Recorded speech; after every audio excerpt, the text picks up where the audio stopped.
T-Mobile sa internet habang ginagawa ko yung isang school project ko. Naghanap din ako ng extra income ng that time. So, hindi ko na pinalagpas yung ads na yun sa internet. Pinuntahan ko siya sa Ortigas. Nag-attend ako ng BOM. Nagustuhan ko talaga yung business. Pero, unang problema ko talaga nun, dahil estudyante pa ako nun that time, is pera. Wala akong pang-join. Talagang, gustong-gusto ko talagang sumali, pero di ko alam saan ako kukuha ng pang-invest. Pero ginawan ko talaga siya ng paraan kasi gusto ko talagang gawin to, gusto ko din talagang umasenso. Nung simula ako dito sa T-Mobile, talagang nahirapan ako kasi konti lang yung kakilala ko, mahihain din akong tao, so hindi ko alam paano ko talaga sisimulan yung business. So, ang ginawa ko talaga, naisip ko talagang gawin is umattend ako ng training para matutunan ko paano gawin yung business. Simple lang yung family namin, talagang budget lahat ng bagay.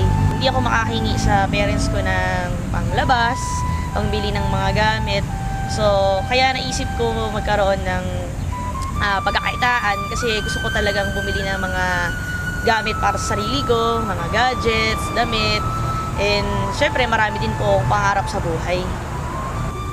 Naisip ko, kahit na meron akong mga leaders, meron company, meron training, I know na kailangan mag-depend ako sa sarili ko.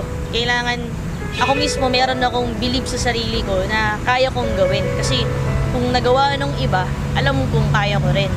So, ginawa ko lahat ng pwede kong gawin.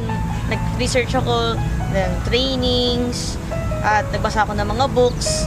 At nag-ask din ako ng mga advices and opinions sa mga successful na tao.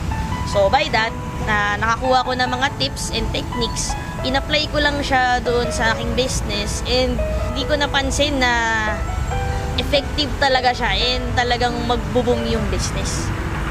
Ang sarap ng feeling kasi hindi ko expect na aabot pa doon yung income ko sa business kasi ang akala ko lang talaga extra income, so akala ko maliit lang yung kita pero di ko expect na aabot pala talaga siya ng milyon. Kung talagang seryosohin mo yung business, seryoso talaga yung ibabalik niya sa'yo. Nakuha ko yung unang sasakyan ko after 1 year mahigit ko sa business kasi part-time pa lang ako nun, estudyante pa lang ako nun. Yung first car ko, Mitsubishi Galant, actually second hand pa lang ngayon. And siguro mga around less than 200,000 yung bili ko doon. So because of that car, doon na nagsimulang mag-expand yung network ko kasi nakita na rin ng mga iba, nagkaroon ng resulta at nakapunta rin ako sa mga ibang place. So after few months, siguro sabihin natin na after 6 months na pinalitan ko siya ng Ford Expedition kasi gusto ko ng malaking sasakyan para magmukha naman ako malaki. Iba kasi yung feeling pag naka-expedition ka. After ko mag-second hand ng kotse, naisip ko naman mag-brand new para yung kakaibang feeling. So, next car ko naman, third car ko is yung Hyundai Sonata. Ang saya kasi para siyang pang bridal car eh. And then, after nung Sonata, after 3 months, bumili naman ako ng Chevrolet Suburban. Pinalitan ko naman yung old ko na Ford Expedition para mas bago na rin yung family car namin. Then, sabi ko na lang, before ko makuha yung Camaro, pinagdasal ko muna siya kay God. Kasi sabi ko, Lord, gusto ko ng isa pang car. Pero, kung hindi mo siya ibibigay pa sa akin ngayon, okay lang.